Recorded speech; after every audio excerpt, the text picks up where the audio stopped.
I grew up in Dugway, Utah. I was born there on November 17th, 1956. Dugway, Utah is way out in the western deserts of Utah. In fact, here's how deserty and isolated it is. The U.S. government uses the area around Dugway as a testing ground for bombs, for biological weapons, for nerve gas tests. In fact, that's what was going on out there when I was born in 1956, biological weapon and nerve gas testing. I've been assured that there's no long-term effect on anybody born in the middle of all that, but there you go, born in Dugway, Utah. My father was a civilian employee of the Department of Defense working out there.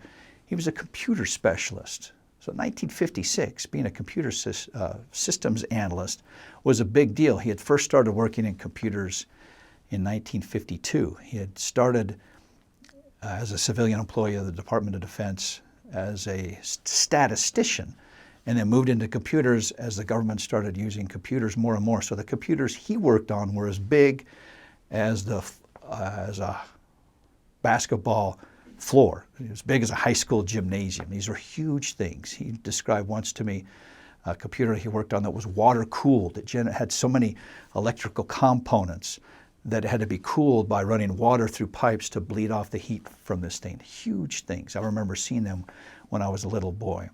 My mother had also worked as a secretary out there, and then when she had me, she retired for a short time to take care of me because I was such a beautiful, joyful child. I'm sure she wanted to spend full time with me.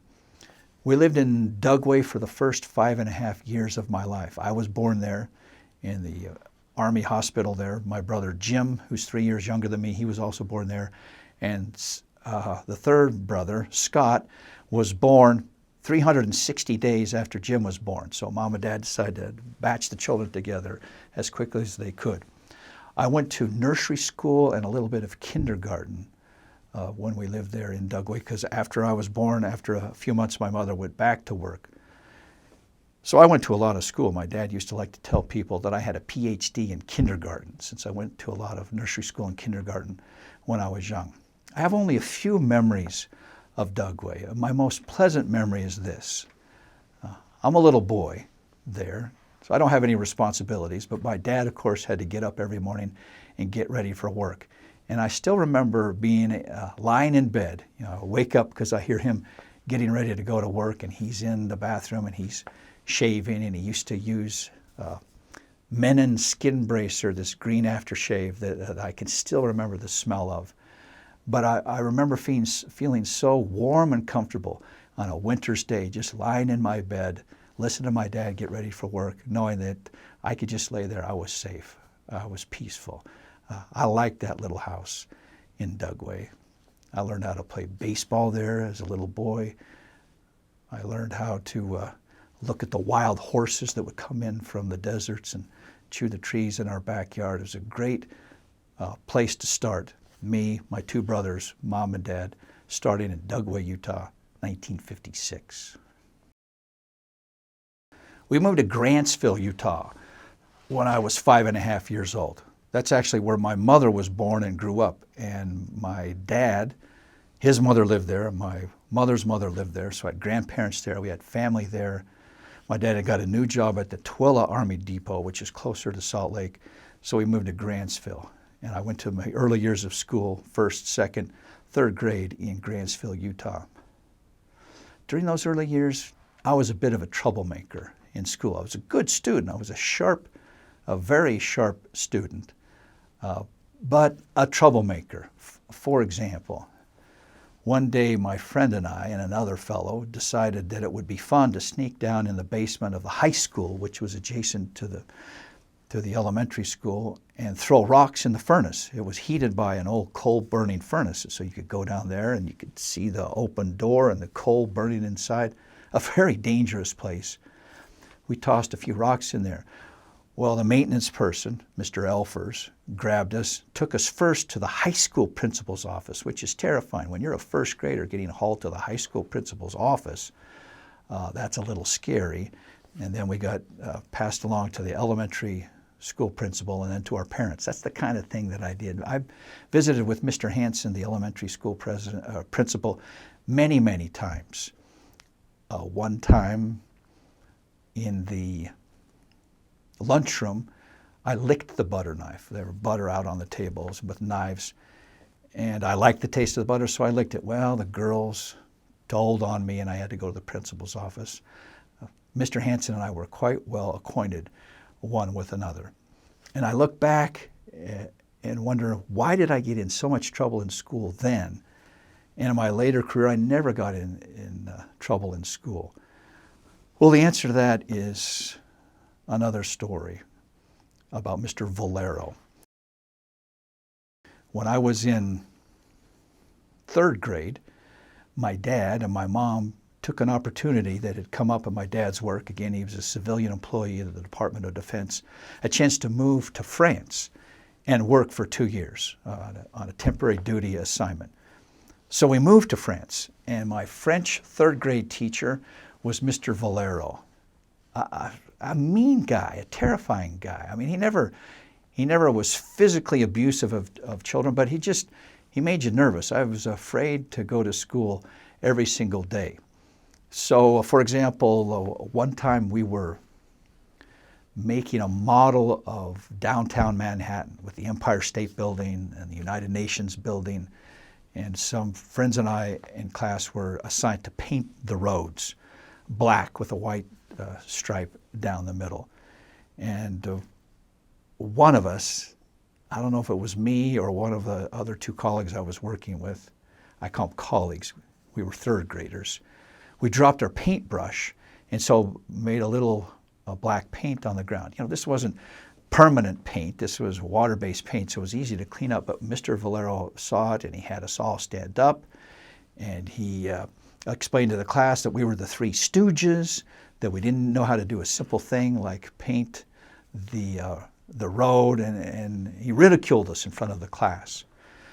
Well, unbeknownst to him, but beknownst to me, was the fact that in painting the road, my friend Hans, his father was a U.S. military man, his mother was German, so his name was Hans.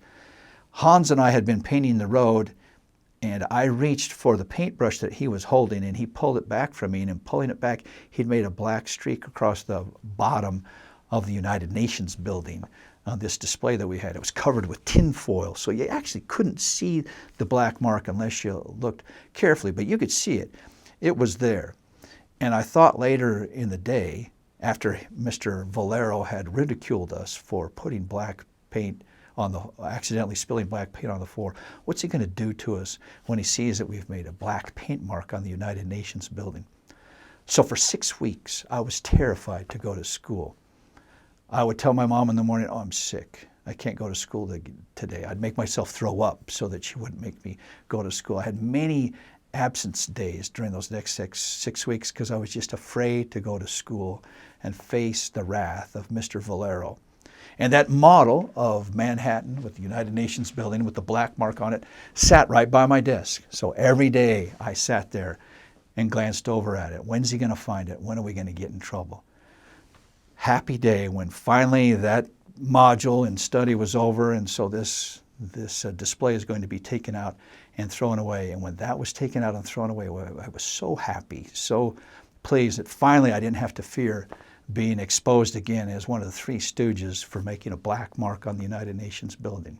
It was thrown away, but what remained was still my fear of getting in trouble in school. So I at least identify that as a demarcation point. Before that, I was a pretty lawless kid in school, liked to have fun, didn't mind getting in trouble, whatever. After that, I never wanted to get in trouble. I always wanted to toe the line and do what the teacher said. And I attribute that, for good or ill, to Mr. Valero. We lived in France for a year when I was 9 years old. We went there in 1965. 1 year into this 2-year assignment, the French withdrew from the military arm of NATO, the North Atlantic Treaty Organization, and kicked all U.S. military and military-associated personnel out of France. So we were only 1 year into this assignment that my dad had. So what the U.S. government did is say, okay, you can finish out the second year in Germany. So we drove to Germany. I am reminded of a quote I once read about this incident. The United States Secretary of State, Dean Rusk, told President Lyndon Johnson at the time, okay, President de Gaulle of France has ordered all U.S. military personnel out of France. And President Johnson is reported to have said, okay, ask him if that means that we have to dig up all the bodies of the U.S. soldiers who served in World War I and World War II in France and take them with us, because they're also U.S. military personnel. He was a little bitter. But off we went. So we spent 1 year in France, 1 year in Germany. That was a great opportunity for our family. I think we bonded together as children, at least. There were 5 of us. I was the oldest. I had 3 brothers and my youngest sister, Deanne. I was the oldest at 9. Deanne was 1.5 when we moved there. For the year that we lived in France, we lived kind of in an isolated French house, so our playmates were ourselves. And we learned to play together a lot. The 4 boys especially, we would divide up into 2 teams and we would play hockey on the floor of the bedroom, and we would play baseball and football outside, all kinds of things. And I think that lasts still into this day. We learned that our best friends are going to be those friends in our own family. So we lived in France for a year and then moved and lived in Germany for a year. What I remember about my parents during this time, the best thing I remember is this. They could have been content to just sit and interact with the U.S. military personnel. There were lots of us there, but they didn't. On weekends, we'd hop in this old car that we had and go out and travel around the countryside and see the French castles and do things. They wanted us to see as much of Paris, as much as France that we could see. So we went to Paris, and we went here, and we went there. When we were in Germany, we drove down to Munich and Bavaria, and drove across the border and went to Italy, Austria and Italy. I'll always remember that about my mom and dad, that they didn't just sit holed up in our apartments or our houses there. They got us out. If you're going to go to France, if you're going to go to Germany, see France, see Germany. And I think that experience, at least for me, caused me to be more willing to have international experiences with my family when Ramona and I had our own children later on. We returned from France and Germany when I was in 5th grade, halfway through 5th grade, and I completed the rest of my schooling in Grantsville, Utah, graduating from Grantsville High in 1975. If I were to describe my reputation in the school, I would say I was a very good student, perhaps the best one in the school, but also a participating athlete. We had a small school. There were 62, I think, in our graduating class. Half of those were young men, so 32 young men.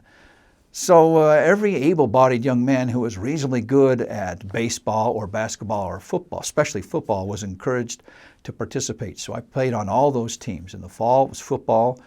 In the winter, it was basketball. And in the spring, it was baseball. I was never a great player. I was probably best in baseball, but I always liked being part of the team, liked enjoying that.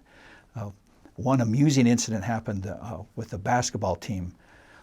Of course, every quarter, our coach got the grades for all the players to see who would be academically eligible. And for some of my colleagues, I have to confess, it was always a hit or miss thing. Are they going to be academically eligible or not? So in my senior year, Coach Williams called us in at practice and said, "Oh, I've got your grades here." He said, "Stice, you're okay. Your grades are okay." And everybody laughed because it was known that my grades were always okay. In fact, from 7th grade till 12th grade, I got no grade but an A. So I graduated 6 years, 7th through 12th grade, with all A's. I'm a legend at Grantsville High School. Good student and an enthusiastic athlete. So my name is Kay Stice. In December 1975, I got my call to serve an LDS mission in the Korea Pusan mission. Now, I have to confess that I wasn't really sure where Korea was, and my family wasn't. My mother was a little nervous. Korea, all she really knew about Korea was they had the Korean War there. It was over under an armistice. So we looked on the map, we found Korea, kind of thought it was going to be a tropical place. It is one cold place, but that's a story for another day. The biggest thing I learned on my mission is how to receive answers to prayers. When you're a young person, you pray, it's kind of, you really don't have that much important that there is to pray for, but a missionary really needs specific answers to prayer. So let me tell you one story that illustrates this. One day my companion and I was a young senior companion, so I had been in Korea maybe 7 months. It was cold outside. We had spent the entire morning walking from place to place, visiting people that we had seen before, hoping that we could find a minute to speak with them, and nobody was available. I remember we went to one office, and the office manager said, they can talk to you in a minute, and then 15 minutes later, they can talk to you in a minute, 15 minutes later, talk to you in a minute.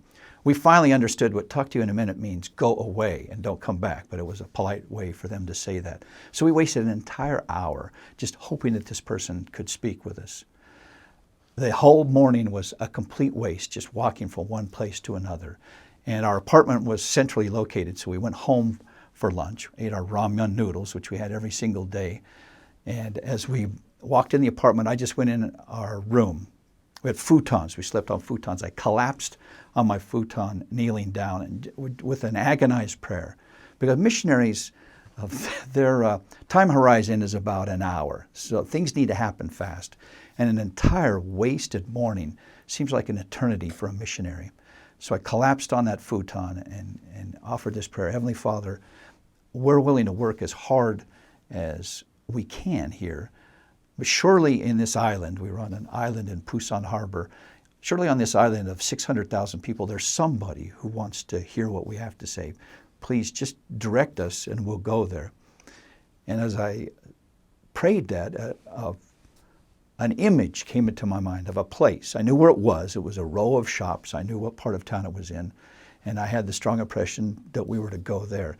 I later read, and I'm not comparing myself to Joseph Smith, but I later was reminded when I read Joseph Smith's history, when Moroni was talking to him and explaining to him that there was a hill where the plates were buried, he saw an image or a vision in his mind so that when he went there, he knew right where to go. It was the same kind of thing. I knew exactly where we should go.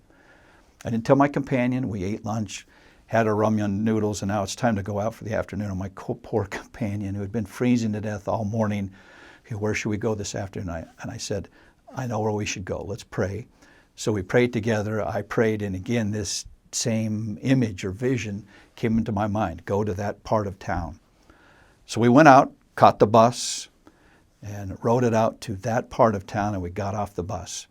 Well, what it was is a long, slightly curving row of shops on this road, maybe a half a mile long, just one small shop after another. And I knew that's where we were supposed to be. I didn't know which shop. The image in my mind wasn't that specific. It was just go to that part of town.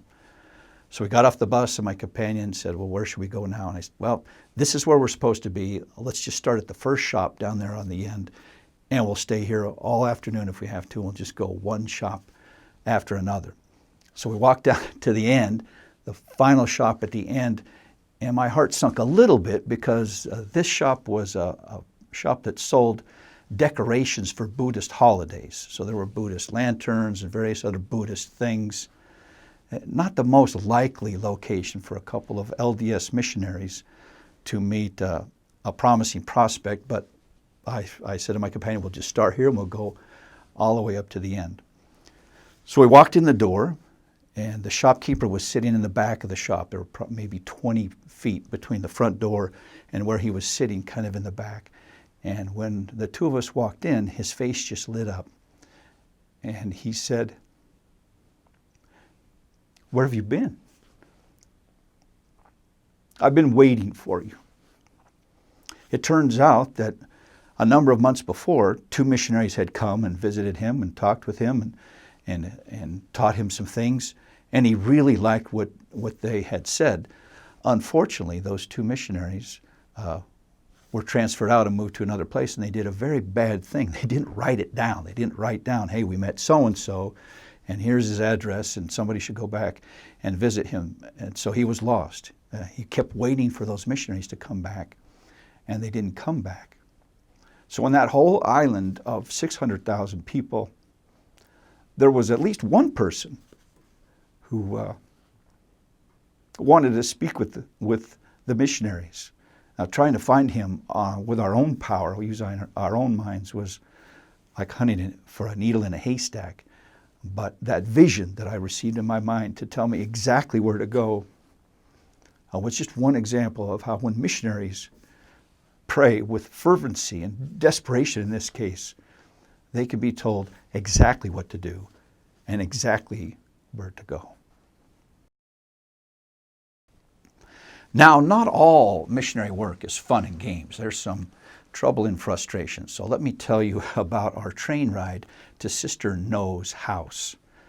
My companion and I were invited by a member of our branch. This was in Gwangju, Korea. It's in the southwestern quadrant of South Korea, to go out and speak to her family. I had been out there before, a few months before, and she said, will you come out and teach a lesson to my family? Maybe bring one of those film strips. We used to show these film strips that had a soundtrack that you played separately with a cassette tape recorder. So very high technology. Maybe you could bring one of those out and show it to my mother, my father, my sister, and my little brother, and maybe get them interested in the church. We said, sure. So we arranged a certain day to go out. Unfortunately, as most missionaries are, we were clueless in terms of schedule and calendaring and holidays and those things. So the day that she chose turned out to be the day that she was going to go home anyway, because it was a big holiday. It was the fall festival, kind of the equivalent of our Thanksgiving in the United States. So we agreed to meet her at the train station on that day. Sister No was her name. So we got to the train station. The place was just a madhouse, because everybody in this city of Gwangju was catching a train to go out to the country to visit their families. So we met her on the steps of the train station, and it was hopeless. She couldn't even get to the ticket window to try to buy a ticket. It was that full. So we said to her, maybe if we took a city bus and drove to the outskirts of town to the other train station, the outskirts train station, maybe we can get a ticket there. So we all hopped on the bus, went out there. It was the same thing. It was a madhouse. So we got in line there and probably stood for half an hour, the three of us, Sister No, my companion, Elder Seifert, and I, and made no progress. After half an hour, we were still standing in the same place, because it wasn't really a line. It was more like a pyramid with a big crush of people at the front. Or a mouse, maybe, a big crush of people at the front, tailing off to the tail of the mouse at the end, which is where we were standing. So after half an hour of standing there, we didn't usually like to do this, but this seemed to be occasion. We used our Americanness. We went up and knocked on the window of the train station and pretended like we couldn't speak any Korean. We just rapped on the window and said, hello, can anybody in there help us? Well, when a foreigner comes up and speaking English, everyone wants to scurry and take care of them. So we explained in English that we needed 3 tickets, and they found somebody who could understand us, and they gave us 3 tickets and sent us on our way. So we were pleased. We had these 3 tickets. Train's about 2 hours late, so the train finally rolls in. There are hundreds of people along the tracks with their stuff waiting to board this train. And to our dismay, when the train rolled in, it was already full. It was full already, and yet there are several hundred people with tickets wanting to get on this train. Well, people just started pressing on the train. And we had the bag with our precious film strip projector and our cassette recorder and some books and other things. So we handed that in the window of the train. We knew the people in there would take care of it for us. And my companion and I were the last ones on the train. The best we could do is I could stand on the bottom step. My companion could stand behind me and hold on to the railing outside the train, and off we went. So we're not in the car. We're just barely on the steps in the area in between 2 cars, racing along. Well, not racing. We were maybe going 40 miles an hour. This was not a bullet train. So here we are riding across the countryside. It's dark by now. We've been there a long time. And since this was the harvest season, one of the signs of the time of the harvest season, there's a full moon out. So it was actually quite pleasant. We're going across the Korean countryside. We'll look out over the fields. There's the harvest moon that we're seeing in the southern sky there. And we're off. We've made it. We're missionaries. We're going out to preach to this family of Sister No's. So we rode the train about an hour out in the countryside. We were out in the countryside. We got off the train. And Sister No explained, well, actually, I don't live in this village where we just got off the train. We need to walk a couple of miles to get to my small village where my parents live. So off we walked, and it had been a while since my nose had enjoyed these smells. I come from Grantsville, Utah, farming community.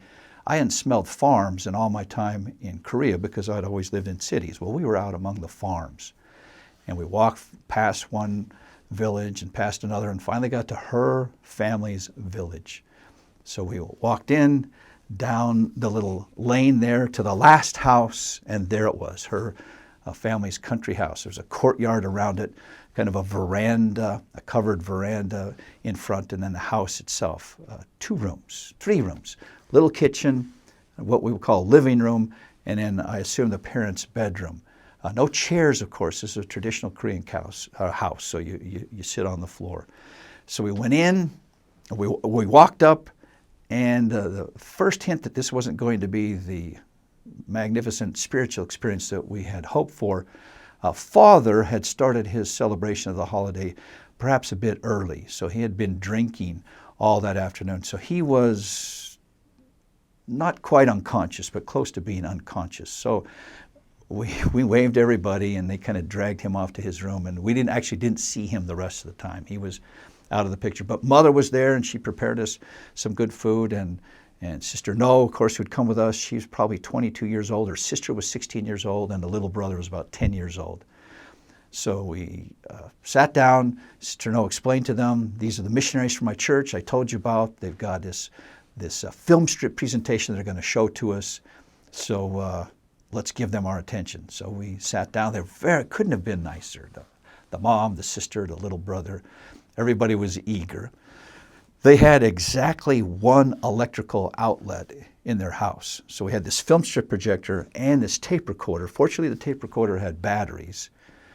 So we unscrewed the light bulb in the one electrical outlet in the house. There wasn't a plug. It was a light bulb hanging down from the ceiling.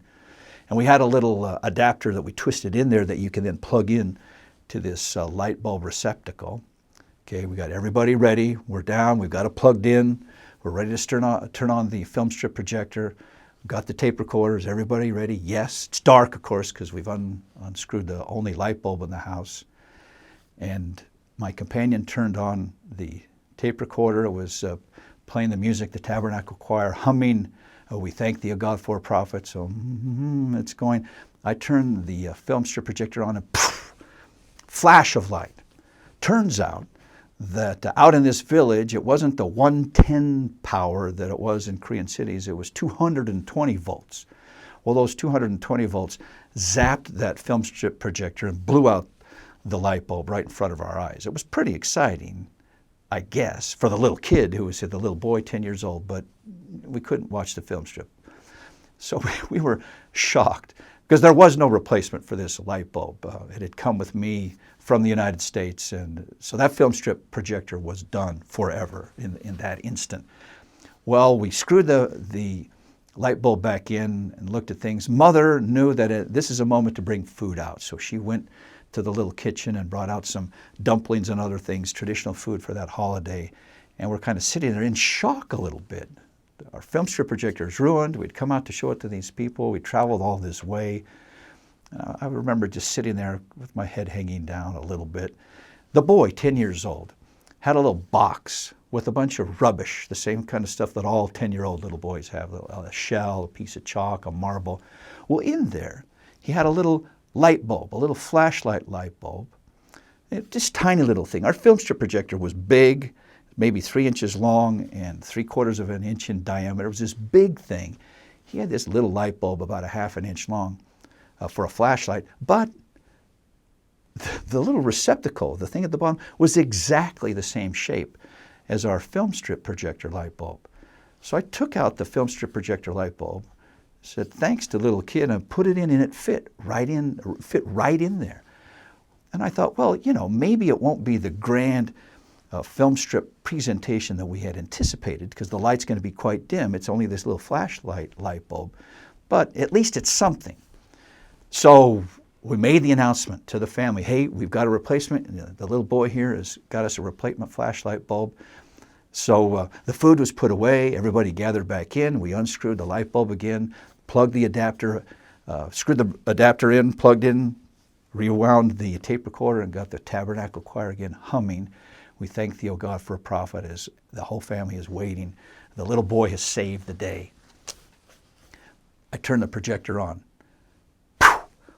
All the light in the neighborhood went out. There were some street lights outside. We had blown the fuses, not just in that house, but the entire neighborhood. We had put the entire village in darkness. Well, that was the end of that. We ate a couple more dumplings, said our goodbyes, apologized that things hadn't worked. My companion and I figured at that point, best thing for us to do was just get out of there. So as we were walking back to the road, again, it was about 2 miles. There were no more trains, but there was a bus that went into town that passed that location at about 10 p.m. So we knew if we walked quickly from this village, got to the main road, we'd be able to catch this bus, the last bus. And we walked along, and the sister-in-law and her sister insisted on accompanying us, and we kept telling them, no, it's okay, we can walk along. We didn't feel comfortable walking with two young women in the darkness, but they insisted on coming along. Fine. Finally, we got close to the road, and we said, thank you. It's been a great evening. They went back. Just as we turned to walk to the road to catch the bus, it zoomed past. We were still maybe a quarter of a mile from the road. And what a lonely sound that is, to hear the final bus driving off into the distance. We're 50 miles from our apartment. We were supposed to be back in our house at 9:30. It's now a little bit after 10, and we've just missed the last bus. We got to the road, and after this comedy of errors, this long process of trying to get out there and then blowing out all the power in the neighborhood, it was past being absurd. So we just decided we should ride. We should walk. Let's just walk into town. It's 50 miles. We'll get there sometime tomorrow, but that's the best thing we can do. And I still remember as my companion and I were walking along at the end of this complete fiasco, we were just singing. It was in our small little way, we were suffering as missionaries have suffered over the ages. Ours wasn't dangerous suffering, but nothing had worked that day. But still, we were proud that we had done our best, and we also thought the best thing to do was just get out of there as soon as possible. You don't blow out all the power in a village without any consequences, so we just left. We didn't have to walk too long. Eventually, a guy drove by, we flagged him down, and for $20, he took us into town. But that's what happened when we tried to preach the gospel in Sister No's village. With my mission being in Korea, we met a lot of people who were Buddhists, or at least who said they were Buddhist. About 50% of the people, when we'd go to their house, they'd say that they went to the temple, meaning the Buddhist temple. So they were not interested in talking to Christian missionaries. We learned that we owed a great debt to those Christian missionaries, the Catholics and the Presbyterians and the Methodists and the Baptists who had gone before, because it's much easier to teach somebody about the Church of Jesus Christ of Latter-day Saints if they already know who Jesus is, and if they've learned that in another church or from other missionaries. That really made our job much easier. But when we met somebody who had never known about Christianity, who had grown up as a Buddhist, we always emphasized in our teaching Jesus. We'd focus on Jesus. And even though the restoration of the Church of Jesus Christ of Latter-day Saints was led by Joseph Smith, we would emphasize that he was acting under the direction of Jesus. It was Jesus who's the prime actor. We would always emphasize that. We were teaching a young man, an old man, 60 years old. Well, he seems young to me now, but back then I thought he was old, about 60 years old. And he was one of these ones where when we would teach him, we would emphasize the important role that Jesus played in everything. So he was getting to the point where he was ready to consider to be baptized. So a big part of that was being interviewed by the zone leader. So we were basically having a study session Kim Jung-bae was his name. We had a study session with him one evening just to go back over everything we've taught him, just to get him ready for when the zone leader comes, so that he'll know what the Book of Mormon is and the plan of salvation and all those things. So wanted him to be ready. So we had back in those days flip charts, pictures that we would show to people who would teach them lessons. So what we were doing is we would just show him a picture and say, okay, what do you see here? We'd describe what you see. So it was going well. He seemed to remember quite well everything we'd taught him. So we got to a picture of the first vision with Joseph Smith kneeling on the ground in the grove of trees and God and Jesus standing there talking to him. And that picture was maybe not doctrinally exactly correct, because there was a clear distinction between Jesus, who looked like he always looks in pictures we draw of Jesus when he lived on the earth, and then God the Father with white hair and a white beard. So you could tell the difference between the two of them. So we asked him to describe, what do you see in this picture? And he said, well, that's Joseph Smith. He's the one through whom the church was restored, and he translated the Book of Mormon. He knew everything about Joseph Smith. We were very pleased. So we pointed to Jesus. Okay, who's this? That's Jesus Christ. And he told us about everything associated with Jesus Christ's mission on the earth. And he told Joseph Smith not to join any church and everything. Well, there's obviously a third person in the picture. So we asked this nice gentleman, so who's this third person? Because he hadn't said a word about him, God the Father. He said, him? Well, that's Jesus' dad. And the way he said it in Korean, it was clear that the important ones in this story were Joseph Smith and Jesus. Jesus is the one who does everything. And Jesus was nice enough to bring his dad along on this. Maybe his dad doesn't get out much. His dad was not really that important a character to this man. And we realized at that point, maybe in our teaching we'd emphasized Jesus a little bit too much. We hadn't told him enough about God the Father. But as I think back on it, that's quite a nice image of Jesus and his dad visiting Joseph Smith. My first teaching job was at the University of Arizona. I was there for 3 years. And then I moved to Rice University in Houston, Texas. We were there for 5 years. During my early part of my 5th year at Rice University, I got an invitation to attend an academic conference in Taiwan. So my colleague, Graham Rankin, and I went to this academic conference in Taiwan. And while there at this academic conference, a fellow said to me, hey, we've got a new business school that we've just created in Hong Kong University of Science and Technology. I'm on the accounting faculty there. You should come. You should think about coming over.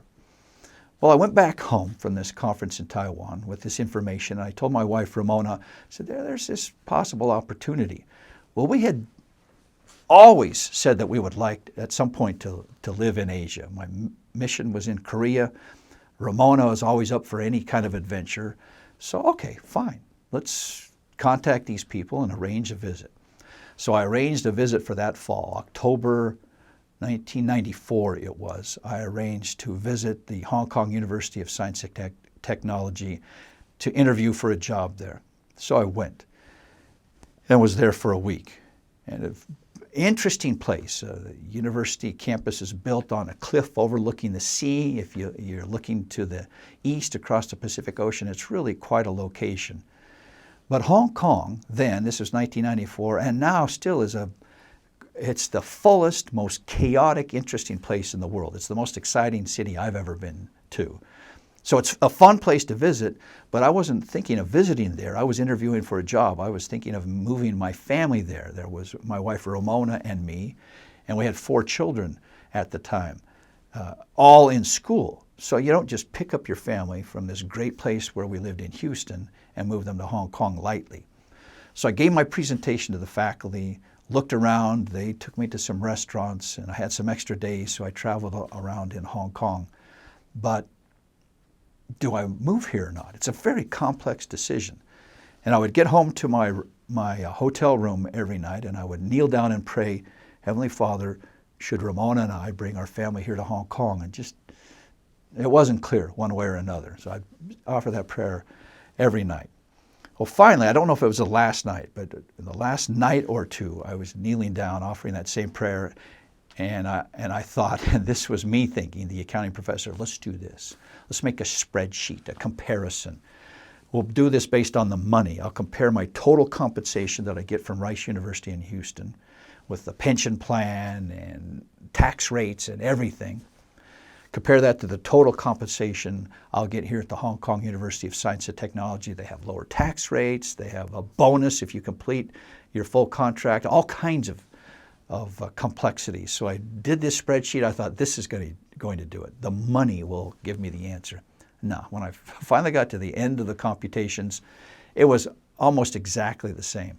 Annual compensation at Rice, annual compensation in Hong Kong. So the money wasn't going to tell me. So again, I found myself relying on the Lord to help me make this decision. And I asked again that night, should Ramona and I bring our family here to Hong Kong? It's just so complex. What do we eat? How do we buy our food? Where do the children go to school? They can't go to just a local school. Those are in Cantonese, and they don't speak Cantonese. So what do we do? And as I was praying, pleading for help in this decision, the words came into my mind as follows: bring your family here. Don't worry about all those uncertainties. Ramona will figure those out. And then a kind of a flood of images came into my mind and a peace in my heart. I knew it would be okay. And I knew Ramona would be able to figure those things out. And so when I got back to the United States, this is back before the days of the internet really, so I couldn't send her an email or anything. When I got back, I told her everything. And we agreed together, yeah, we'll take our family to Hong Kong. And it worked out exactly like that. There were complexities. Our children ended up going to 2 different schools. It's quite difficult to find which ones to go to, but Ramona figured all those things out. And it was a marvelous experience, actually a changing point for our family. Because when we were there in Hong Kong, in addition to the great professional opportunities that I had, we decided to adopt a little girl. We had always talked about adopting a child to add to our 4 children. And in Hong Kong, we made that happen, so we adopted our daughter, Lily. I don't know if we'd ever been able to do that if we hadn't gone to Hong Kong. And because Lily was so great, much better than the other 4 children who preceded her, we said, let's do this again. So we subsequently adopted 2 other children, not from Hong Kong, but from Kazakhstan, Taraz and Camila. So directly as a result of our decision to leave our comfort in Houston and go to Hong Kong, our family expanded by 3 members, and it turned us into an international family, which is a great treasure to us. And it was all the answer to that prayer: don't be afraid, come here. Ramona will figure out these uncertainties. I teach in Moscow. I've been there over 25 times teaching accounting and finance courses to Russian business people. Now you might ask yourself, I certainly asked myself, how did a fellow who grew up in Grantsville, Utah, end up teaching Russian business executives in Moscow? Well, I'll tell you, this is a nice thing to remember as a person manages her or his career. We went to Hong Kong in 1995, and I did a good job there. I'm a good teacher. So a friend of mine was talking to some friends of his in Shanghai, and they said, listen, we're looking for somebody to teach a couple accounting classes for us. Can you help us? And he said, I know just the guy. There's this fellow, Stice, here in Hong Kong. Have him come up and he'll be able to teach these accounting classes for you. So that was in 2001. And that was at the China-Europe International Business School in Shanghai.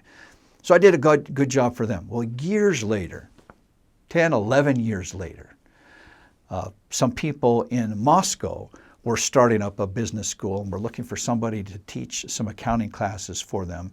And they happened to know some people in Shanghai, and they asked them, do you know anybody who could teach accounting for us? And they said, well, there's this guy, Stice, who's been teaching us for over 10 years in accounting. He does a great job, so they gave a recommendation for me to these people in Moscow, and they then contacted me.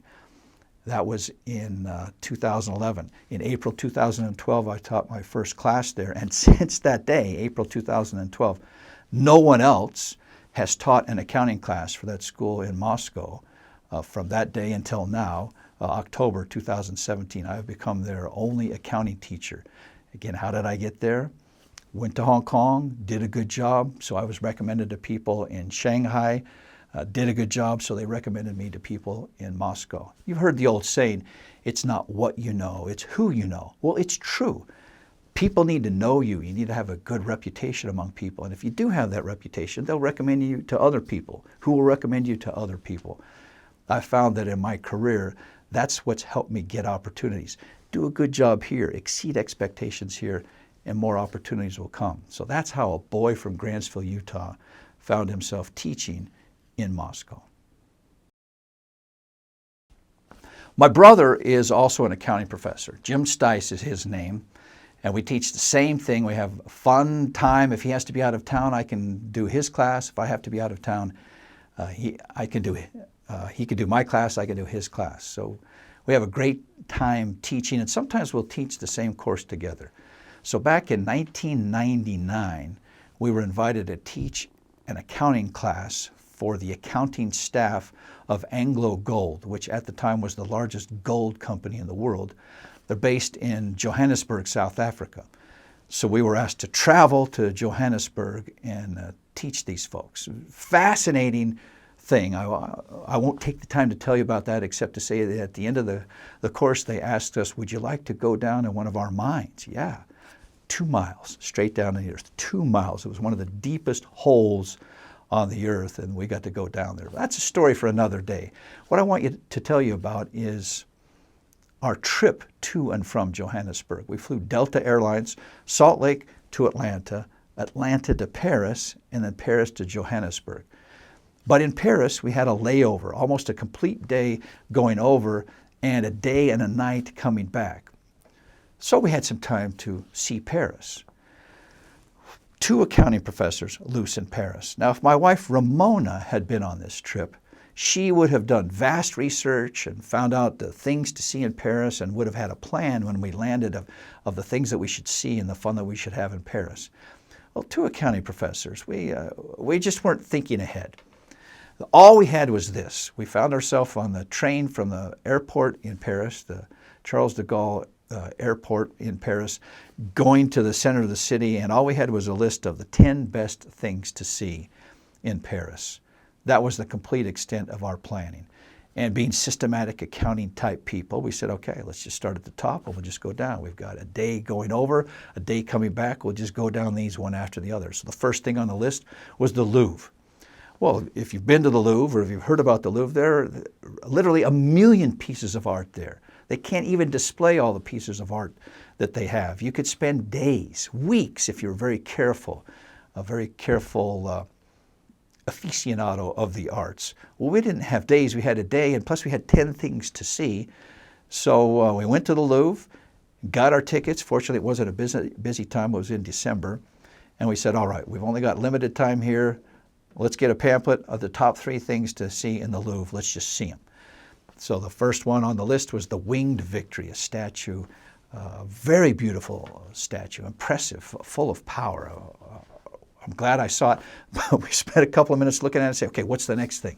The Mona Lisa. All right, we knew what the Mona Lisa was, and we went and saw that. Great, saw it. What's the third thing?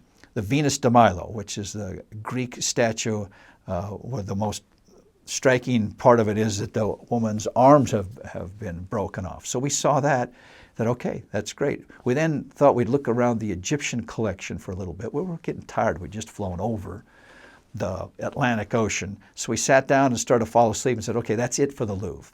About 30, maybe 40 minutes in Louvre and we had done the thing. It was more like a commando operation than a tourist visit. So we're out. And we went on to the next thing. And we saw several things that day. Then we had to fly down to Johannesburg, knowing that on our way back, we would get to see more sights in Paris. So on the way back, we were down at maybe item 6 or 7 on the list, and it said Sainte-Chapelle. Well, we didn't know a thing about Sainte-Chapelle because we had no background information. All we had was this list. We looked at the address, found it. Quite a difficult place to find. It was kind of in a back courtyard surrounded by some government buildings or police offices. I'm not sure what it was. But we finally found it, and it was a small cathedral We paid money to go into the thing. As I remember, it was the equivalent of $6 or $7 US a piece. And in we went and kind of ushered into this basement place with gray walls and dim lighting and some displays here and there, and like a gift counter on the left side. And we looked around for 10 minutes, but there really wasn't anything to see. So after 10 minutes, my brother and I looked at each other and said, well, you know, the French got us on this one. You got to tip your hat to them. They got us for $6 or $7 a piece, and there's nothing here. It's a classic tourist scam, but hey, they pulled it off. So good for them. Let's go to the next thing. But as we were getting ready to leave, I saw in the corner there were some people walking up this spiral, tiny little spiral staircase in the corner. There wasn't any sign that I could see. Maybe I wasn't looking carefully enough, but there were some people going over there, and my brother Jim and I decided, well, we paid our money. We might as well go up there and see what there is. So we walked up the spiral staircase, and then we found why Sainte-Chapelle was on this list. Just beautiful stained glass windows, maybe 40, 50 feet tall, surrounding this beautiful cathedral from back to front and all the way around on the sides. Just fabulous. And by happy coincidence, we had binoculars with us. We had brought them with us from South Africa. So we had binoculars, and we were able to look at those stained glass windows in detail with these binoculars. We spent over an hour there. They're beautiful with kind of a red theme to them. Fabulous windows, but if you look at them carefully with binoculars, you see that they're not just random pretty designs. It's telling the story of the Bible. So you look over here on your left as you're standing in the back, and you see Adam and Eve, and the story of Genesis and other parts of the Bible, and you see up near the front there's Jesus and John the Baptist and other things. We didn't know all the stories that we saw depicted in these windows, but we knew a lot of them. There's a beautiful depiction of the religious history as shown in the Bible. And on the back wall of the round window, the same kind of window you see on the side of the Notre Dame Cathedral, was the book of Revelation, and death riding on a pale horse with a sword, if I remember. Just amazing. A person later told me that the best time of day to go there is in the evening when the sun is setting in the west and the setting rays of the sun shine through that red window. It's just fabulous.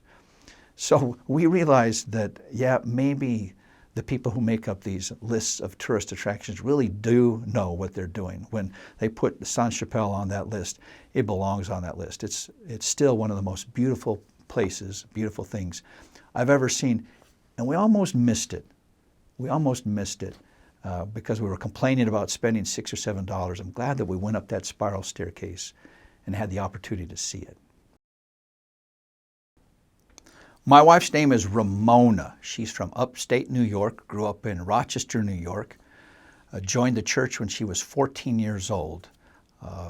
And Rochester, New York is quite near to where Joseph Smith grew up in, Palmyra and Manchester. And she joined the church at age 14, the same age Joseph Smith was when he received the first vision. So she comes from the cradle of the Restoration. We first met at Brigham Young University in the fall of 1979. She was a sophomore, and I was something, sophomore, junior. We lived in Pineview Apartments, Pineview of Provo it's called. It's now called the Glenwood, a little more upscale. It wasn't upscale back in those days. And our apartments were paired by our bishop in a family home evening group. So the first Monday of the semester, our apartment of 6 young men met with 2 apartments of young women, so 12 young women all together in this family home evening group. And Ramona was in that group. And I remember sitting on the couch. I can still see it in my mind. I was sitting on the couch. She was sitting over in our little kitchen area on one of the kitchen table chairs. And she just looked so beautiful and so dignified. I said to myself, okay, I need to get to know who that young woman is. She just caught my eye. That was my first impression. She looked beautiful and dignified. Her first impression of me, which of course she didn't tell me at that time and didn't tell me till years later, was that I was a loudmouth show-off. People tend sometimes, at least I do, when I'm nervous, uncomfortable, maybe I talk too much, I was a little bit loud, we didn't know who any of these people were. So she pegged me as a loudmouth show-off. At the same time, I was identifying her as a beautiful, dignified young woman. Well, for the next few family home meetings I couldn't attend. I had a job teaching Korean language at the Missionary Training Center. So it was a few weeks later till I got to see her again and just struck up a conversation. And that's the first thing I realized. And I've been married to Ramona now for almost 37 years. This is October 2017.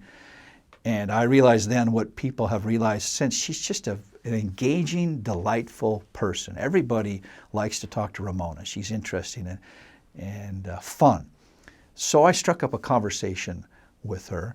And that night after family home evening, I went to her apartment and asked her on our first date, quote unquote. We dated for, about 8 months, but I only paid one time for a date. I didn't have any money. I was working hard, paying for school and trying to save some money and do some other things. So most of our dates were my inviting her to go with me to do something that I was doing anyway. So that evening, I was putting up flyers on the doors in an apartment complex in our stake announcing a stake activity. So I had a system down where I'd have masking tape and I would tape them to the front of each door, and she'd just walk with me and we chatted. And it was so comfortable just walking and chatting with her. We didn't do anything fancy. She just walked with me. So she did that with me many times. If I had to go to the supermarket, I'd ask her if she wanted to go with me, and she would walk and chat. We went to the movies one time, so my total monetary investment in Ramona was maybe $2 or $3. Movies were cheap back in those days. A very good return on investment, I should say. But I knew then that this is the kind of woman, I didn't know if it was her that I should marry, but I knew then that this is the kind of woman that I wanted to marry because I was so comfortable with her. I didn't feel like I had to perform or be a showman. I could just be myself and be comfortable with her. And I've sensed that clear back in 1979, and here now, 38 years later, I still find it to be true. Ramona is just fun to be with. Let me tell you about traveling with Ramona. There's a quote from a story written by F. Scott Fitzgerald. I think it's called Rich Man or Rich Boy. Anyway, the opening line of this short story says, "Let me tell you about the very rich. They are not like you and me." Well, that's very true, but the same thing applies to Ramona. Let me tell you about Ramona the traveler. She is not like you and me. For example, when I take a trip, a vacation, if I've got it planned out nicely, I like to know what hotel we're going to stay at, what day, how we're going to get from the airport to the hotel, all the things. I'd like to have all the details laid out, especially if I'm going to be traveling with family, 4 young children. So that's me. Ramona, no, she doesn't do it like that. She is not like you and me. She likes to do this when she travels. She likes to find out as much as she can, so she reads travel books. The Lonely Planet books are her favorites, so she reads everything she can about the area that we're going to visit, finds out about the hotel. She doesn't make reservations. She doesn't like to do that in advance. She just finds out about the hotels, finds out about all the attractions, and then just travels there with just a very loose plan. So I'll illustrate. First time our family went to Beijing, the capital of China, was back in May 1996. Well, this was, China. Scary. None of us spoke Chinese, and we're going to fly into Beijing. And I asked Ramona in the weeks before we left, what hotel are we going to stay at? She said, I've decided we're not going to get any hotel reservations. This was back in the early days of the internet. And she said that any hotel that will accept our reservation over the internet, we didn't say online back then, we just said over the internet, is too fancy and too expensive. We want to go there and have a real experience. We don't want to stay in a fancy hotel. We want to try to find a local hotel. And you can't connect with those hotels, at least back in 1996, over the internet. So we'll just go. I've found out about a few of them, and we'll find one when we go there. Okay, that made me a little bit nervous. We loaded the family into the taxi, went to the airport, flew in the plane. We were living in Hong Kong at the time. Flew in the plane to Beijing. Ramona and I and our 4 children, each with our backpacks. And we landed at the airport in Beijing. This was the old airport, more like a warehouse than anything else. And you just kind of dump your bags out on the floor and you pick them. So we got our stuff. And now we're ready to go from the airport, which is quite a ways to the northeast of town, down to Beijing to look for hotels, according to Ramona's plan.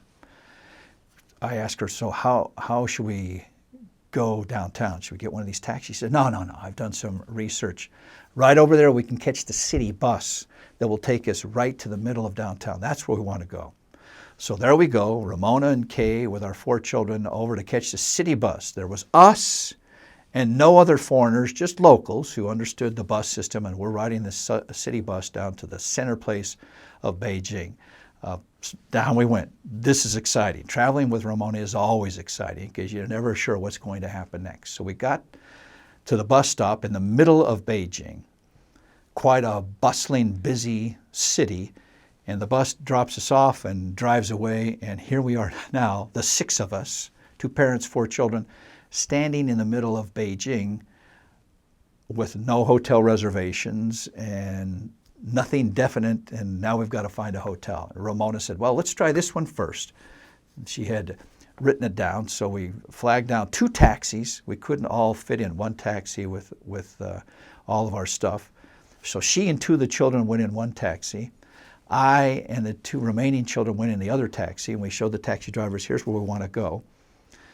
And okay, they said they understood. And we pulled out, and Ramona's taxi went one way to the left, and my taxi went the other way to the right, and off we went. There's the Stice family being separated on the streets of Beijing. No cell phones back in those days, no way to communicate with one another at all. And we're rapidly getting further and further apart. And that's what happened. Her driver took a ring road around on the east side of the city. Our driver took a ring road around on the west side of the city. And about a half an hour later, in what can only be described as a miracle, both taxis pulled into the parking lot of this hotel that Ramona had identified at almost exactly the same time. And I was a little nervous. She had such a pleased look on her face. Everything was working according to her plan. So we got to this hotel. It was just what she was looking for. It was more of a local hotel, not really a tourist hotel. The rooms were inexpensive, so we got 3 rooms. Everybody, we had the time of our life. We ate in the hotel restaurant. Nobody spoke English. We didn't speak Chinese very well at all. So usually when we would have a meal there, half the things that we would order, we really didn't know what they were. And sometimes we would eat them, sometimes we wouldn't. But we were certainly having an adventure. And that describes traveling with Ramona. You're never sure what you're going to do next, but you know it's going to be fun and it's going to be exciting. That's life, and that's traveling with Ramona. My mother's name is Della Brown. She was born in Grantsville, Utah, one of 10 children. Her mother's name was Florence Lucille Clark, and then she got married to my grandpa Brown. My mother lived in Grantsville her entire life. She worked on a farm. She comes from a family of farmers. She was very proud of that. She would tell us many times that as a little girl, she worked on the farm. Her first job working on the farm was as the person who rode the derrick horse. So a derrick is a structure kind of like a lever that they would hook the hay on, and the horse would go back and it would lift the hay up, and the men standing on top of the pile of hay would pull it off and throw it on, and it would go back down. And you need somebody to ride on that horse to have it back up and to go it forward. And my mother was so proud that at age 5, her father trusted her to be the person who rode the derrick horse. Until the day she died, she was proud to tell us about that. She was also proud to say that she milked cows every day. And even 40, 50 years later, after she'd milked a cow, she would hold up her forearm like this to say, feel that? That's the kind of muscle that comes from milking cows. She was a hard worker. She wasn't she wasn't a happy, not happy, but airy, giggly, gay type person. She was a person who got her work done in her own way. And she could have a stern demeanor. She scared people who weren't in the family. None of us were scared of her because we knew that was just her way. That was her face. She took care of us so well, probably too well. My brother's wives all say that our mother took care of us too well. There were times in the summers where all four boys would have jobs where it would require us to get up at different hours. And if you had to get ready and leave for work at 2 a.m., you didn't set your alarm. You just tell Mom the night before, Mom, I got to get up for work at 2 a.m. And at 2 a.m., she'd come and wake you up. She'd have your lunch packed for you in a brown paper bag, and off you'd go. She just took care of us. She would find out what we liked in meals. We had a lot of potatoes and gravy, for example.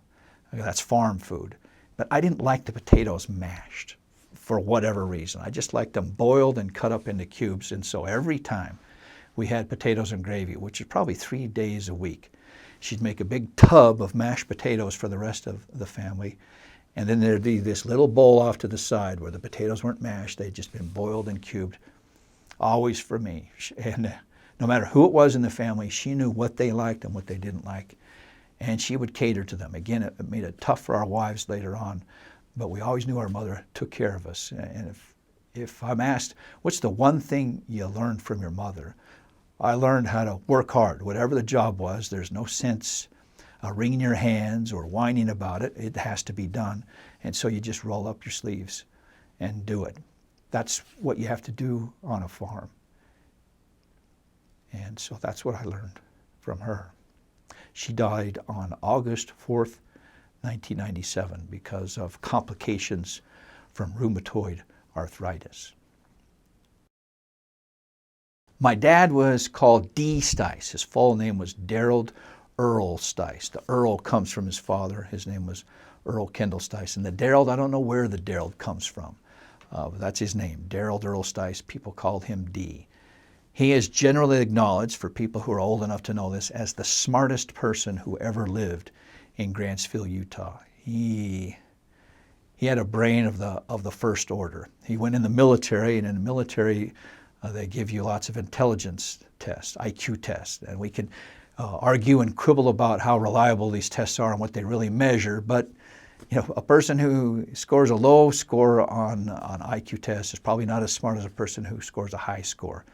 And he told me one time that his scores ranged between 165 and 175 on these IQ tests. Well, if you know about these things, about 140 or 145 is where they draw the line and say anybody above that is a genius. Well, my dad was way above that line. He was a very smart fellow.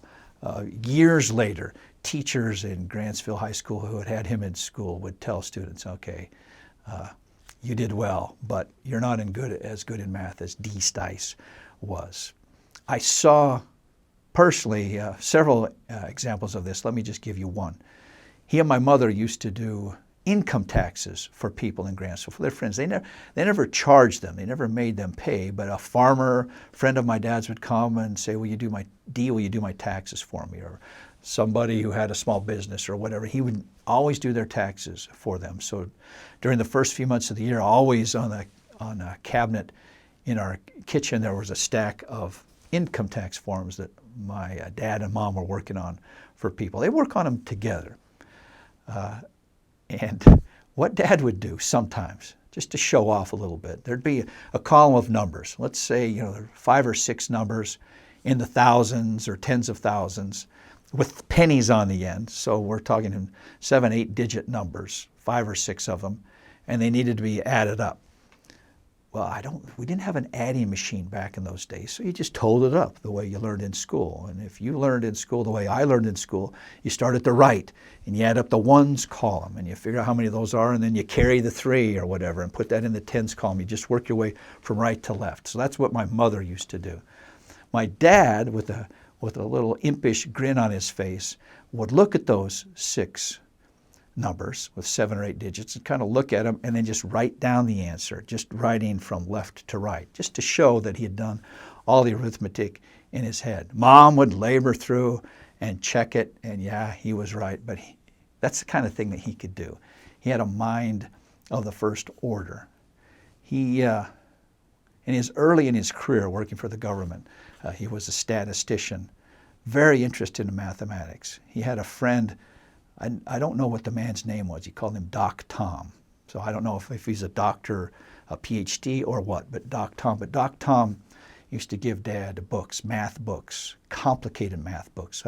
I looked at a few of them involving matrix algebra, linear algebra, and numerical theory and other kinds of things. He would have been a great university student, a great math major, but he came from a family of farmers, and he just got a job and worked for the government his whole career. He never went to college. I think he would have liked to have gone to college, go to college. Right now, it's October 2017. One of my daughters is a doctoral student at Stanford University, and the building that she is in, the engineering building, has a display of old-time computers from the era back in the day when my dad was one of the pioneers working on those computers. And she says that every day when she walks through the atrium and she sees this display of these old computers, she thinks of my dad.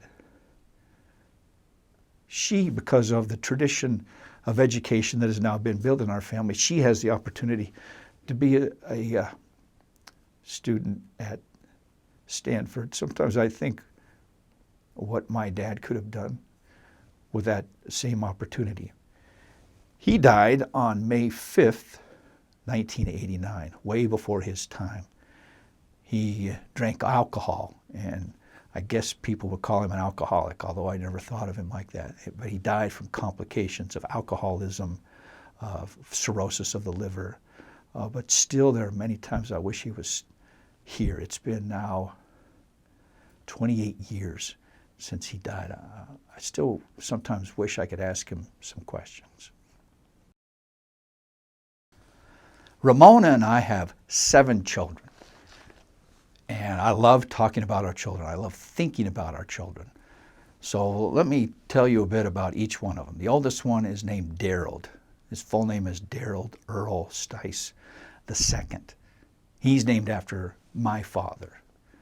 I'm named after my grandfather, so I have to explain the naming convention of oldest sons in our family. My grandfather was born in 1907 in Lehigh, Utah. His name is Earl Kendall Stice, but he always went by Earl K with the initials Stice. His son, my dad, was named Daryl Earl Stice, so the Earl was kept, and they put the Daryl on the front. I was named Earl K, K-A-Y, so I didn't get the Kendall, I just got the K-A-Y, which is kind of a girl's name, but I can live with it. I've done it for 60 years now. I'm okay with it. So my grandfather, Earl Kendall Stice, my dad, Daryl Earl Stice, my name, Earl K. Stice. So when my first son, Ramona's first son, was born, we agreed to name him Daryl Earl Stice II, after my dad. Last year, that son, Daryl, had his first son. His name is Earl K. Stice. Actually, the K in his case stands for Caden. But I like to refer to me as EKS2. My grandfather is EKS1, and now my grandson is EKS3.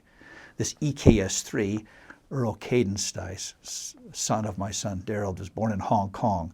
So it's kind of an interesting snapshot history of our family that my grandfather, EKS1, was born in Lehigh, Utah, and now the 5th one in the chain, EKS3, was born in Hong Kong. And I'll tell you how that turned out to be. So Daryl's our first son. He was born in Provo, Utah, when Ramona and I were students here. And we just thought, and still do think, that he was the cutest, smartest little thing in the whole world. We had no clue at all how to take care of a baby. We were clueless. I still remember when you stay in the hospital a couple, 3 days, and it's time to go home, and we've got this sleeper to put him in. And up till now, the nurses in the hospital here in Provo had taken care of him. It's now time for us to take care of him. Neither one of us knew how to put a diaper on him, knew how to put his sleeper on him to get him dressed. Fortunately, my brother Jim was there, and he and his wife already had a baby who was 2 years old. So Jim dressed our baby for us, and we got him home. And with all first children, he was an experiment. We didn't know what we were doing, but we just spent time with him. We took him around the stroller. We just loved that little boy.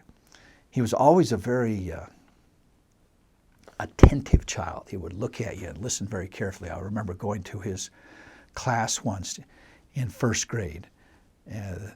Parents got to go in and observe, and just watching him sitting there cross-legged on the floor, just focused on his teacher, listening to every word that she said. And still to this day, if I go to a meeting where he is, he still has that same posture, just focusing on the teacher or the speaker, listening very carefully.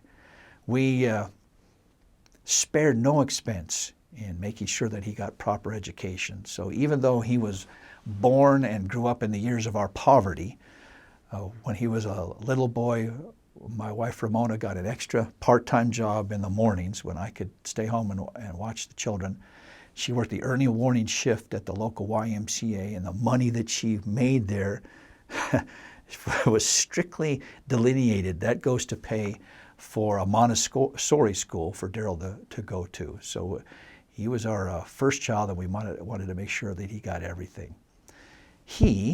I'll skip over most of his life, but tell you what he's doing now. He graduated from the University of North Carolina with a PhD in accounting and finance, same exact thing as me. And today he is on the faculty of the Hong Kong University of Science and Technology, the same university where I taught in 1995 when he was 13 years old. He's gone back there and is now a faculty member. So he kind of went full circle. He does the same thing that I do at the same university where I taught many years ago. People say to me, did you pressure him? Did you try to guide him? I don't think I did. I think he just saw me, that I enjoy what I do, and decided he wanted to do the same thing. So our oldest son, Daryl, lives in Hong Kong. He's an accounting professor. He and his wife, Haley, have 3 beautiful little children. Madeline Rose Stice is the oldest. Then Evelyn Sky Stice, we call her Evie. And then the baby, Earl Caden Stice, EKS3. That's Daryl, our oldest child. Our second child is named Han, Joseph Han Stice. The Joseph comes from the famous Josephs of religious history. Joseph, who was sold into Egypt, Joseph, the husband of Mary, Joseph Smith probably is where it comes from mainly. So that's where the Joseph comes from. His middle name, Han, is the name of my mission president in Korea. My mission president's name was Han In-song. Han is the family name, but we chose the Han and made that as our son's middle name. And when he was born, we decided to let the market decide. We agreed to let the market decide what should we call him. So I thought that he would be called Joseph. And my wife, Ramona, said, well, I'm going to call him Han, and she thought he would be called Han. So as things have played out, he's now, let me think, almost 34 years old. People call him Han. Actually, they often call him Hans, the German form. No, it's a Korean name, Han. I myself call him Yo. Joseph, the Hebrew form of that is Yosef, and I just call him Yo. So I call him Yo. He's the most fun-loving and goofy of the children, and maybe the smartest. I mean, you shouldn't compare intelligence of the children, but he's a pretty smart kid. I remember when he was little, he could remember things that his older brother Daryl couldn't remember. A very sharp little kid, but when he's around, everybody smiles. He's just always got a joke, always doing something fun. He's a delightful person to have around. He lives in Hong Kong, same as his brother. He is an accounting professor, same as his brother and same as me. He has a PhD from the University of Florida, and he and his wife Amber have 3 children. Kylie Ramona, the middle name Ramona comes from my wife Ramona. Brandon Hahn, The Han comes from his dad, and Corbin Fraser Stice, the baby. I don't know where the Corbin and the Fraser come from, but there they are. They live in Hong Kong. So I have 2 sons and their families who live in Hong Kong. I have 6 grandchildren who live in Hong Kong. That means that I have in my suitcase at home right now, even as we speak, an annual pass to Hong Kong Disneyland. I travel through Hong Kong on business 3, sometimes 4 times a year. And when I'm there and have a spare day, I like to go out to Hong Kong Disneyland with my grandchildren. So there aren't many people who live in Provo, Utah, who've got a current active annual pass to Hong Kong Disneyland tucked away in their suitcase. I've got one. Our 3rd child is Ryan Marie Stice Lasvardi. Before we were even married, Ramona and I were walking along one day in Helaman Halls, in the fields around the sidewalk near Helaman Halls at BYU campus. And Ramona said, this probably was even before we were engaged. She said, if I ever have a daughter, I want to name her Ryan, R-Y-A-N. I've always wanted to have a daughter named Ryan. And I said, perfect. Her middle name could be Marie. So we decided right then, before we were even engaged, our first daughter would be Ryan Marie. Well, we had 2 sons, and this was back in the day before you had sonograms on a routine basis. So we didn't know what the babies were going to be.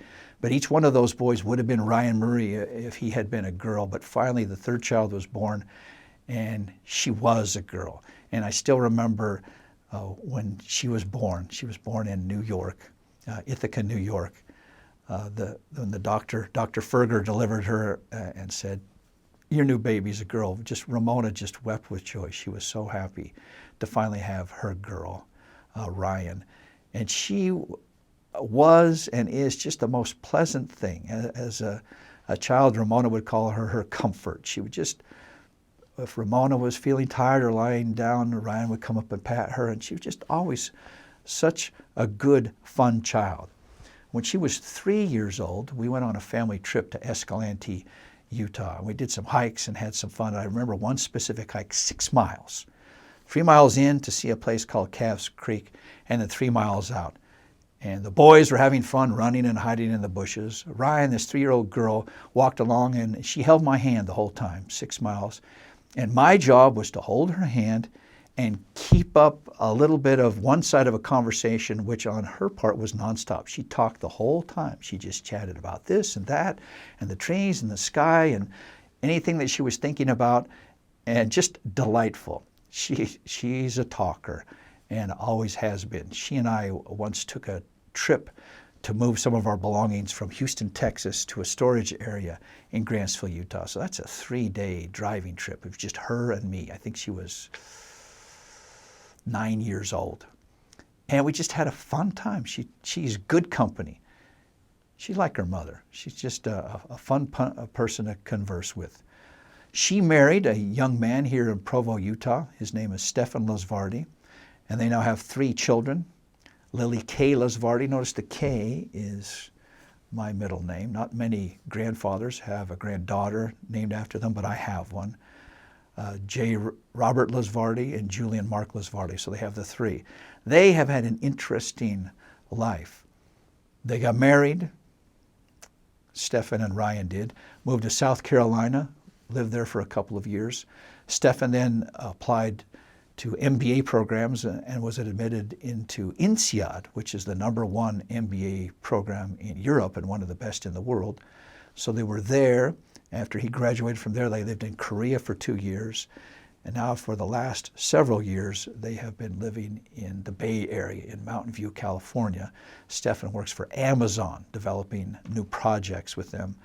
All during this time, Ryan was working and preparing as she was caring for their 3 children, working and preparing to go back to school herself when the time was right.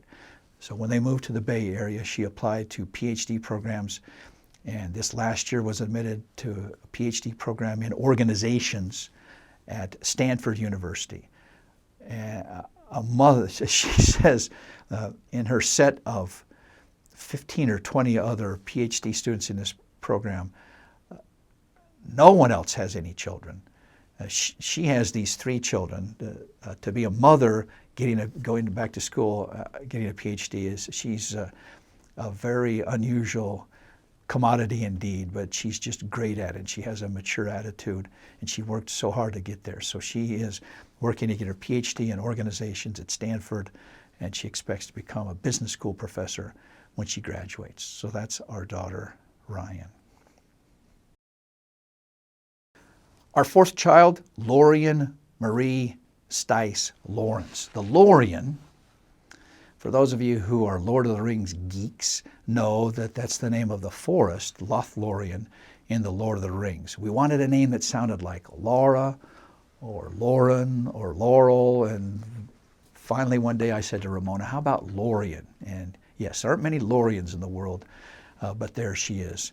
She was born in 1988 in Tucson, Arizona, and the 4th of our children. For many years, she was the youngest child, so still to this day, even though she is now, let me do the math quickly here, she's 29 years old, still to this day we call her Babes. So here she is. She's actually a professor. I'll tell you about that in just a minute, but Babes is what we still call her within the family. She was born with the thickest head of long black hair that you've ever seen. Just amazing. Where it came from, none of the other children had hair like that, but she was born in the middle of the Seoul Summer Olympics in 1988 with this thick head of black hair. When she was young, she was a little bit sickly. Her legs were kind of bow-legged, and I don't know what was wrong with her, but she's left that in the past. And she is quite an impressive young woman. I think part of that is this. Since she was the youngest of our children for many years, in fact, for 9 years, she was the youngest child, she had to learn to stand up and take care of herself and enforce her own rights among her 3 older brothers and sister. So I remember lots of times the 4 of them standing around discussing something, and you've got Daryl and Han and Ryan and then little Lori down here, but she would never back off. She would get in and make sure that she had her say. So she's a strong personality and a very sharp person. Somebody who's able to work in a very focused way for a long time.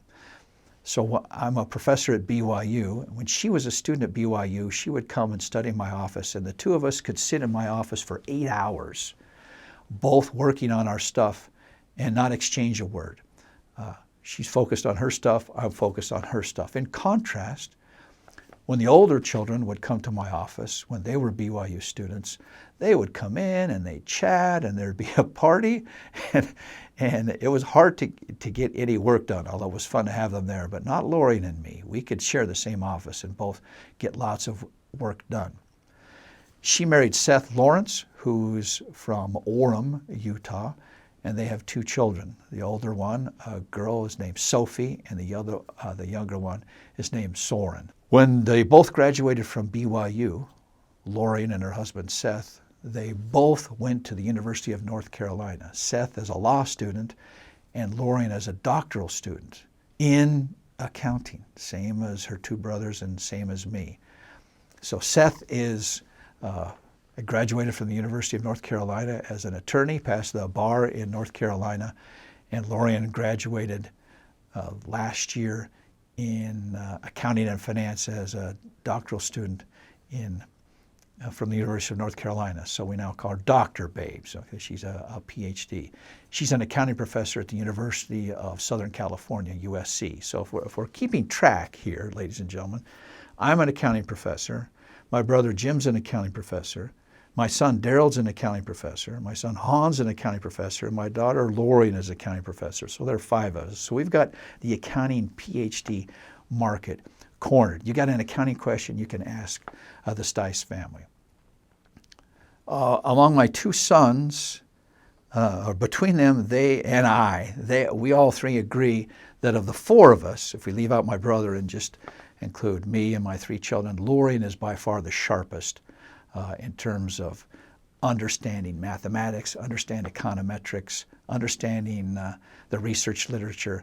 She's very sharp, and so we're currently all 4 of us working on a project together, And the three of us, the three men, are just glad that we were able to hang on to her coattails because she is a very sharp person. A little story about that. When she was in 5th grade at her school in Provo, I won't say the name of the teacher, but Lorraine and Ramona went in to meet with the teacher, the 5th grade teacher, because there was some concern about Lorian's performance on a math test. So they went in, and the teacher said, well, you know, look at her scores here. She's got a B+, and Ramona said she did get a B+, but she can do better. And we're just wondering what she can work on better at home so she can improve her math grade. And the teacher, a man, said, well, listen, she's a girl. Girls really aren't usually very good at math, so B+ is probably okay for a girl. I'll tell you, that story is still passed around in the family to this day because Ramona is always pleased when Lorian does well in some mathematically related thing. She graduated from BYU with a degree in economics, specializing in the mathematics of economics. She's very good at math, and so it's still a phrase that we use with some derision in our family is, you're just a girl, you can't do very well in math. Well, that's a falsehood, and Lorian is a case in point. Our 5th child is named Lily. Lily's Chinese. She was born in Hong Kong. So we lived in Hong Kong from 1995 to 1998. And while we were there, we had talked about this for years, Ramona and I, about adopting a child. Ramona herself is adopted. And so she kind of introduced that idea, we can expand our family, but we can do it this way. So while living in Hong Kong, we thought this is the time to do it.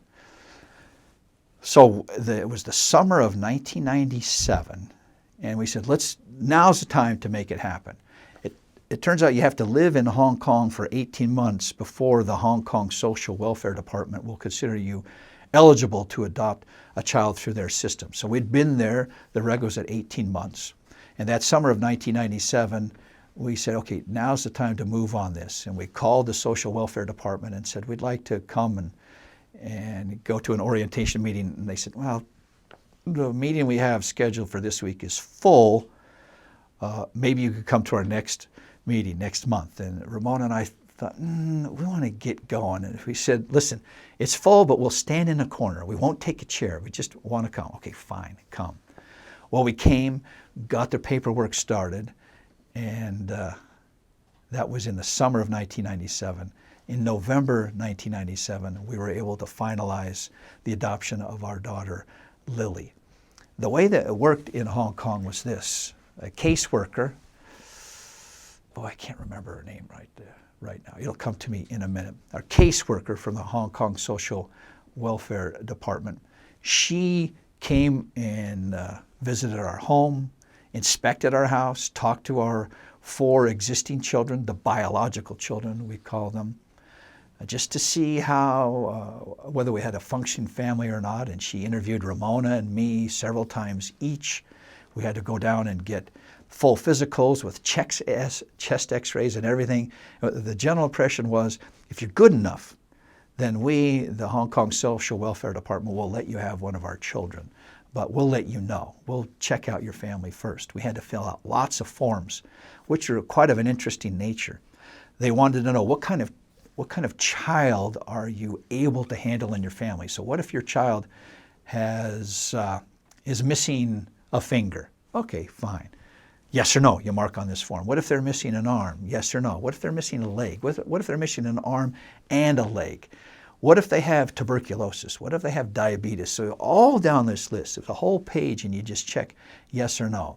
It's an uncomfortable form to fill out. What if the child carries the HIV virus? What if it's not known who the child's mother is? All kinds of questions. And they explained it to us like this. Tell us the things that you're uncomfortable with now on paper so that we never put you in the situation of saying, here's a child, and you reject that child because they've got diabetes or they've got HIV. We want you to tell us those things in advance so we don't put you in that situation. So we filled out all these forms, did the interviews, and in the fall of 1997, one day I was in for an interview, and she said, I think I've identified a little girl who would be right for your family. She was 4 years old, and her name was Lily. And we went and met her, and just delightful, just a delightful child. So we finished the paperwork and brought Lily into our family. She our family went up in quality the minute that she came to our family. She was just delightful, always a ball of energy, always happy, always working on projects. She's always working on crafts. One of our favorite stories in the family is we were sitting in family home evening one night, and Lily was sitting there. She was probably 6 or 7 years old at the time, working on crafts, doing various things, but listening to the conversation. And we were going around the circle to each child and ask if they had any items of business.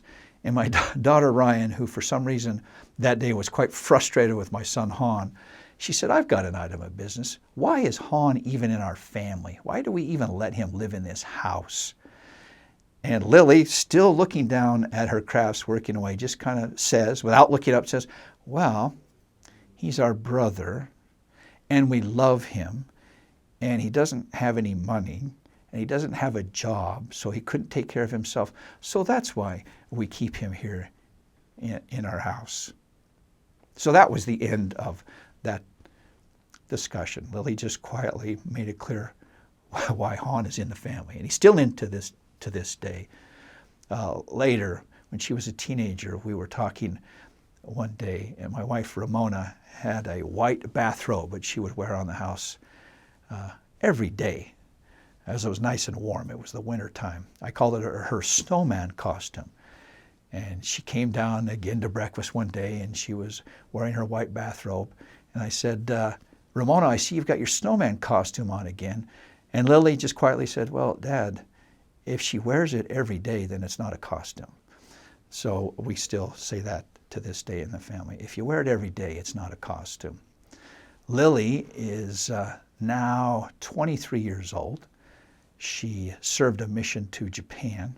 She's now back, and she's a student at BYU, just declared her major the other day. She's trying to get in the information systems department. But we periodically will have an informal straw poll among the children, the 7 children who are in the family, and say, who's the favorite child? Lily always wins. She, in fact, I was talking to her just last night. I said, "Lily, you always win unanimously, which means you vote for yourself." She said, "Of course I do. I know that I'm everybody's favorite." So we just love Lily. And one of the great blessings we got from moving to Hong Kong back and living there from 1995 to 1998 was getting Lily, born in Hong Kong, full of Chinese blood, coming into our family. Our last 2 children, or at least last for now, I am 60 years old, so who can say what might happen in the future, but as of today, October 2017, our last 2 children are both from Kazakhstan. Their names are Taraz and Kamila. We adopted them in 2003. Lily was such a great experience, the adoption experience, and such a great addition to our family. We decided, Ramona and I, that we had discovered a new model for having children. As I like to tell people, we had experimented with the biological model for the first 4 children, and that is okay. But when you have biological children, you're restricted, you're constrained by your genes. You just have to take what you get. When you adopt children, you can search the world over and find the best ones. And that's what we did with Lily, and that's what we did with these 2 youngest ones. My wife Ramona did a pretty comprehensive search, the way she always does things, to find out about adoption opportunities. Since we already had 5 children, we knew it was going to be hard for us to adopt any children in the United States. So she investigated adopting out of China, out of Korea, out of Russia, out of Romania, out of Ethiopia, everywhere. She checked out of Haiti. She checked all kinds of things, a lot of investigation, and she started honing in on Kazakhstan. Now, most people don't even know where Kazakhstan is. It's right underneath or south of the central part of Russia, which means it's also just to the west of China. So it's right in the center of Asia. And there were a number of people adopting children from, U.S. people adopting children from Kazakhstan back in those days. This was 2002, 2003. So Ramona started honing in on that, and we got a very good feeling about it. The people in Kazakhstan have a very strong family culture. It's a predominantly Muslim country, and morals are high. We just liked the thought of our children. We didn't know if they would be boys or girls. We'd like the thought of them coming from that kind of environment. So she started to focus the search on Kazakhstan, and she was looking on the internet one day at a website for an adoption agency that brokered with people between orphanages in Kazakhstan and Americans who wanted to adopt children there. And she said she received a strong impression as she looked at that website. You should adopt your children from Kazakhstan. Don't use this adoption agency. So that's what we did. We decided we will go to Kazakhstan. We won't use that adoption agency. It was later revealed that they were kind of unsavory characters. So, but we're always thankful to them because their website provided Ramona with the right environment to receive the impression that we should go to Kazakhstan. So after 13 months of paperwork and 6 weeks living in Kazakhstan itself, we were able to identify 2 little girls whom we named Taraz and Kamila. Taraz is the name of their home city, the city where they were both born. It's down in the south central part of Kazakhstan. The word Taraz means balance or a scale. So she has a little bracelet that has a balance or a scale on it. So that's her name from the home city. Kamila is a Turkish Arabic word. A few Kazakh women are named Kamila. It means perfect or whole or complete. And she is our youngest child. She's made our family perfect or whole or complete. They were 1.5 years, both of them, when we adopted them. People asked me, in fact, somebody asked me just yesterday, are they sisters? And I said, well, they are now, but they are not biological sisters. They're actually 3 months different in age, but they were kept in the same orphanage in the city of Taraz. And so we went there and saw them. The first one that we identified was Taraz herself. We went to the room just to look at the children. It's an uncomfortable process because there are hundreds of little children, but we were approved, of course, only to take 2. So you have to pick 2 of these hundreds. So we went and watched children play and interacted with them. And in one room, there was a little girl riding a toy horse with wheels, big eyes, just looking at me. No smile, no response, nothing from her, just looking at me. And I reached out with my hand and kind of tickled her foot that was there sticking out from the toy horse. She didn't respond, make any move at all. Then I waited for 15, 20 seconds.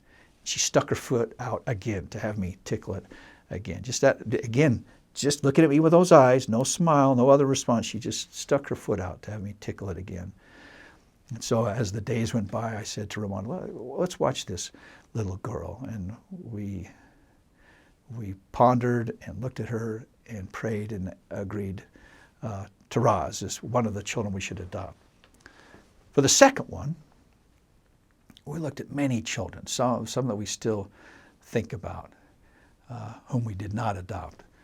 But as Ramona was talking with one of the adoption agency people one day, they were going through their camera, just showing photographs of different children. Ramona said, stop, what about that one? And they said, no, that child actually is being taken off the adoption list. She's sick, she's in the hospital right now. She caught influenza, so she's had IVs. She's sick, she's in the hospital. No, you don't want to look at her. And Ramona, over the next couple of days, kept coming back and saying, I want to see that child that's in the hospital. No, she's still in the hospital. Finally, Ramona put her foot down and said, listen, we are not making any decisions until we see that little girl in the hospital. So they took us on a special trip. We went to the hospital and saw this poor little thing in this room. She'd been there being rehydrated because she'd been quite sick from influenza. There was a little influenza epidemic in the area at the time. So we went to look at her, and my job was to hold her on my lap. She was just a tiny little thing. and didn't make a sound, didn't make a move, didn't respond in any way, just sat on my lap and with her eyes, as Ramona likes to say, with her beady little eyes, just watched all of us. And Ramona said, right, this is one of them right here. We still call her the sick little hospital baby. So we chose those two after investigation and pondering and prayer. They were both a year and a half old, roughly. When we brought them home, again, a year and a half, they weighed, let's call it, is somewhere between 15 and 17 pounds. So for those of you who know about children, a baby a year and a half old that weighs 15 to 17 pounds is a very small child. They couldn't walk yet. They would just sit on the floor. Their little systems were used to a pretty Spartan diet. So we had some explosive experiences with their bowels when they started eating applesauce and other baby foods and drinking formula. That was fun and still memorable to this day. And Ramona just worked with both of them, Taraz and Camila. The nicknames that evolved for both of them, Taraz, we called her Rocky, and Camila, we called her Mimi. So still to this day, we usually call Camila Mimi. Rocky, most people call her Taraz or Tarazi. I still call her Rocky. Ramona would just work with them and because they were a little bit behind. And just work with them and work with them. And this day, they're both now 16 years old. Mimi just turned 16 last week, and they are the two most beautiful, accomplished, awesome young women you'll ever see. People, it makes us very happy because people will say that they bring other of their peers together. They're not afraid to make friends with anyone. So they have friends in our ward, our LDS ward, who are old, 70, 80 years old. They have friends who are young, who are 7, 8 years old. They're friends with everyone. I think part of that is the comfort that they have, that they always know that their best friend, their sister, is always right there with them. I don't know why people ever have children singly. These two grew up as twins, and twins are better. I'm just telling you that now. And they are amazing, amazing young women. So amazing that 3 years ago now, I got an inquiry from Duke University to see if I would be interested in helping them as they started a business program at a new university in Kazakhstan. A friend of mine emailed me, well, you could email 1,000 accounting professors and ask them if they'd be interested in teaching accounting in Kazakhstan, and 999 of them would say, oh no, that's crazy talk. I don't even know where Kazakhstan is. But when I got that email about 3 years ago, I called Ramona and said, should we take these babies, we still call them the babies, even though they're 16 years old, should we take these babies back to Kazakhstan to live for a couple of years just to see what their country is right? And within 5 minutes, we had made the decision. So we've actually spent the last 2.5 years living in Kazakhstan.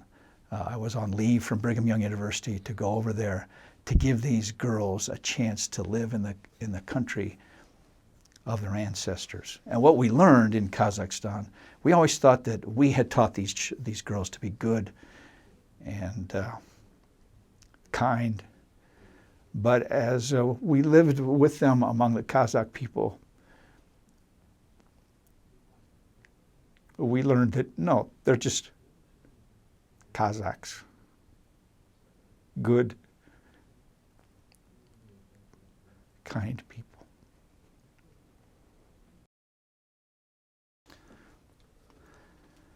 So let's say I'm 100 years old and I'm dead, but somehow I'm able to magically speak at my funeral. So here's 3 things that I would like to say. First,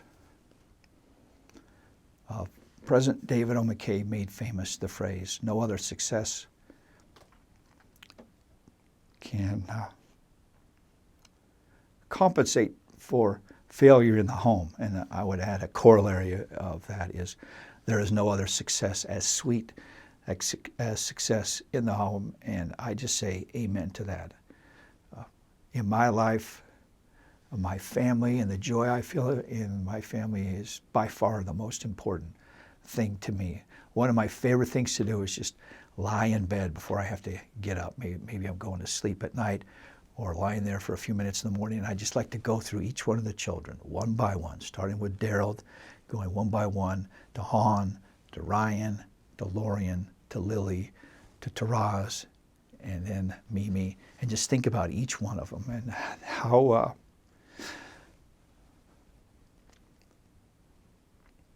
proud I am of them, every single one. It's the most fun that I have, just thinking about my family. When I teach accounting, I teach it all over the world. The stories that I weave in during these courses are usually about 4 days long. I always weave in stories about the family. So at the Moscow School of Management, where I'm going tomorrow, they gave me a little plaque once, and they call me their school's family man. That's how I'm known, and I'll take that. I don't mind being known as the family man. That's where the most joy in my life has come. Next, and my children know this because for my birthday last year, my 60th birthday, the older ones gave me this present. They all read from start to finish the Book of Mormon because they know how important the Book of Mormon is to me, and that's the gift they gave to me.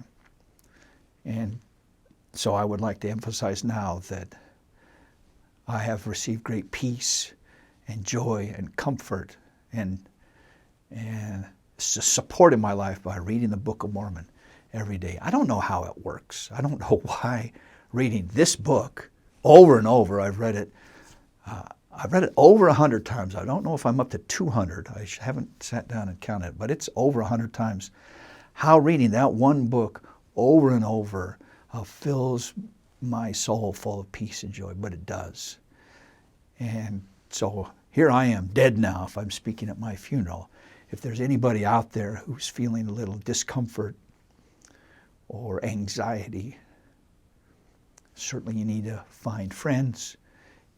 In some cases you need to get professional help. You need to reach out. But I would also suggest that you try reading the Book of Mormon every day, because for me that's always brought me peace, always brought me joy. The last thing I'll say is this. Pray. Prayer is often not used as it should be. We don't have high enough expectations. In fact, when people say, will you say the prayer? Well, saying the prayer, that's like you're just trying to get the prayers and count them up. That's what the Tibetan Buddhists do. We went to Tibet a number of years ago, and you've seen them. They're prayer wheels. So they have prayers written on these drums, and they have them set up so the wind blows on them, and their belief is that as the drum goes around and around as blown by the wind, the prayers will be sent to heaven. And it's a sweet, nice thought. They're saying prayers, and they're doing it in a clever way, and I think sometimes we think that will work for us. That's not enough. In my life, I have personally found that if I will sincerely ponder and pray about an issue that I desperately need to know about, I'll receive a specific answer. Sometimes an image in my mind, sometimes words that come into my mind. I could tell you scores of stories about that. Just like the scriptures, just like Enos in the book of Enos in the Book of Mormon, where he said, the voice of the Lord came into my mind. I have had the voice of the Lord come into my mind as a missionary, as a father, as a bishop. So my final word is, please pray and be patient to listen for specific answers. The Lord doesn't leave us here alone. He'll speak to us.